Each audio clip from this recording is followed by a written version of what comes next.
नमस्कार किसान साथियों, मैं आपका दोस्त नरेंद्र पोरवाल आपके अपने YouTube चैनल देश किसान हमारे किसान में आपका बहुत बहुत स्वागत करता हूं। दोस्तों, आज के वीडियो में हम प्याज की नर्सरी जो हम रबी सीजन में डालते हैं, जो अभी ठंड के समय में डालेंगे, उसकी आज हम बात करेंगे, जिससे कि हम पूरी जानकारी आपको देंगे। खेत की जुताई से लेकर जो पूरी नर्सरी तैयार करने की जानकारी है वो इस वीडियो में आपको मिलने वाली है दोस्तों। तो वीडियो में आप अंत तक बने रहें। और अगर आपने हमारे चैनल देश किसान हमारे किसान को अभी तक सब्सक्राइब नहीं किया है तो आप सब्सक्राइब करके बेल आइकन जरूर दबा दें, जिससे कि आप तक खेती से संबंधित और मंडी भाव से संबंधित सभी जानकारियां समय पर जल्दी से जल्दी आपको मिल जाएगी। चाहे प्याज लहसुन की खेती हो या प्याज लहसुन का भंडारण हो या सोयाबीन की खेती हो या अन्य गेहूं और मटर की खेती, जो भी खेती सब है हम जो करते हैं उनकी जानकारी हम आप तक पहुंचाने का प्रयास करेंगे दोस्तों। तो आप चैनल को सब्सक्राइब करके बेल आइकन जरूर दबा दें। वीडियो पसंद आए तो दोस्तों लाइक जरूर करें, क्योंकि बहुत मेहनत लगती है और लाइक से हमारा उत्साह बढ़ता है। तो लाइक जरूर करें और ज़्यादा से ज़्यादा किसान भाइयों तक जानकारी पहुंचाने के लिए शेयर भी जरूर करें दोस्तों। तो आइए जानकारी शुरू करते हैं। तो दोस्तों, प्याज की नर्सरी के लिए सबसे पहले हमें जो किस्म का चयन या जो बीज का चयन करना हमें होता है दोस्तों। यदि आपके पास घर का बीज है तो आप वो उसकी भी नर्सरी तैयार करके प्याज की बुआई कर सकते हो।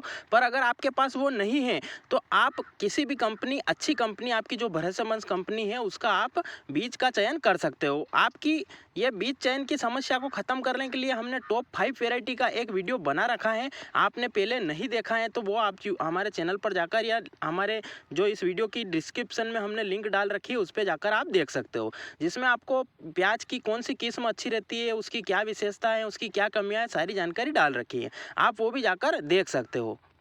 उसके बाद दोस्तों बात आती है कि हमें प्याज की नर्सरी कब डालनी चाहिए। तो उसके लिए भी हमने प्याज की नर्सरी कब डालें उसके नाम से एक वीडियो बना रखा है। उसका लिंक भी आपको डिस्क्रिप्शन में मिल जाएगा या आप हमारे चैनल पर जाकर भी देख सकते हो।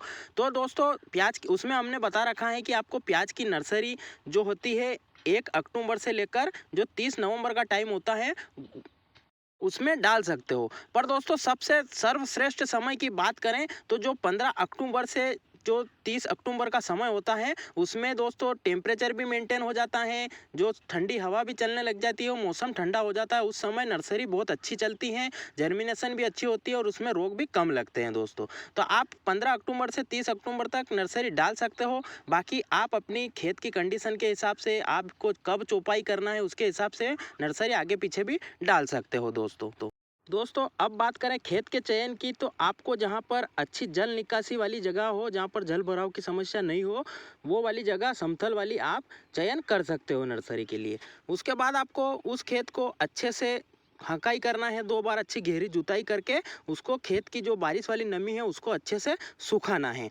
उसके बाद दोस्तों उसमें आप सड़ी हुई गोबर की खाद दोस्तों अच्छी पकी हुई आपको डालना है। कच्ची खाद नहीं डालना है दोस्तों, कच्ची खाद में फंगस भी होती है और उसमें घास उगने की समस्या भी आती है, इसलिए आप उसमें पक्की हुई खाद, सड़ी हुई खाद ही डालें दोस्तों। और उस ट्राइकोडर्मा युक्त अगर देसी गोबर की खाद आपने तैयार कर रखी है तो वो भी आप डाल सकते हो। उसके बाद उसको हेरों की मदद से, रोटावेटर की मदद से या पाटे की मदद से, आपके पास जो भी यंत्र हो उसकी मदद से आपको भुरभुरा या समतल बना लेना है और एक समान खेत बना लेना है। उसके बाद उसमें आप क्यारियाँ भी बना सकते हो अगर आपका खेत समतल है तो, और अगर ज़्यादा ढलान वाला है तो आप उसमें बेड बनाकर भी कतार से कतार वाली जो विधि है उससे तैयार कर सकते हो दोस्तों। क्यारियों वाला सिस्टम भी सही है और बेड वाला भी सही है, अपनी अपनी जगह दोनों सही है दोस्तों। उसके बाद उसमें आपको कोई भी भू सुधारक खाद आप डाल सकते हो, जिससे कि ज़मीन पोची बनी रहेगी, जिसमें आप बायो का जो प्रोडक्ट होता है वो भी ले सकते हो और जो सिंगल सुपर फास्फेट होता है अपना जो सुपर खाद वो भी ले सकते हो दोस्तों। उसके बाद में आपको उसमें डीएपी की मात्रा डालनी है। डीएपी आप 50 किलो प्रति बीघा के हिसाब से ले सकते हो दोस्तों।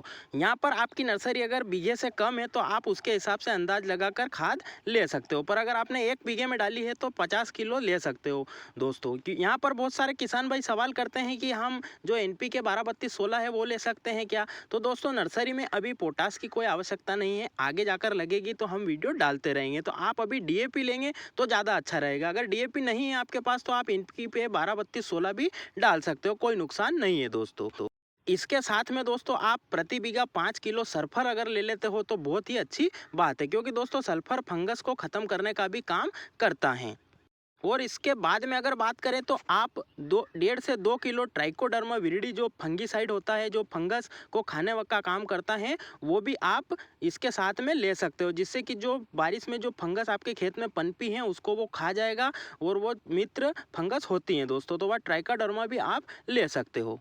तो दोस्तों ये तो बात हो गई खेत की तैयारी से लेकर खाद की। अब आपको बीज डालने की बारी आती है दोस्तों। तो आपको बीज दर की बात करें तो 200 बाय 4 यानी कि 200 फीट लंबी क्यारी और जो 4 फीट चौड़ी क्यारी होती है उसमें आपको कम से कम 1 से 1.25 किलो बीज फूंकना है दोस्तों, या छिड़कना है, या कतार से कतार वाली विधि से आप जो नर्सरी तैयार कर रहे हो तो वो आपको उसमें डालना है।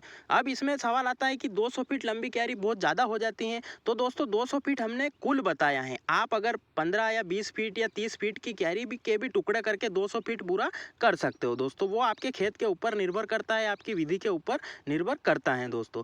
तो 200 फीट हमने अंदाज बताया है, आप 200 फीट पूरी क्यारी एक साथ ना ले दोस्तों, क्योंकि उसमें कण को कटने की समस्या आती है, पानी की लंबाई ज़्यादा होने के कारण कटने की समस्या आती है। तो अगर आपका खेत 200 फीट लंबा है तो आप उसमें जो होता है 2 से 3 जो होते हैं क्रॉस कर सकते हो दोस्तों, या उसमें नालियां बनाकर पानी देने की कोशिश करें, शुरू 2-3 पानी।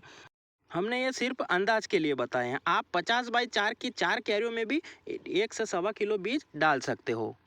अब बहुत सारे किसान भाई पूछ रहे हैं कि हम 1 बीघा की प्याज लगाना चाहते हैं तो कितने किलो बीज की नर्सरी तैयार करें। तो दोस्तों 1 बीघे में 2 किलो प्याज की नर्सरी बहुत अच्छी मानी जाती है।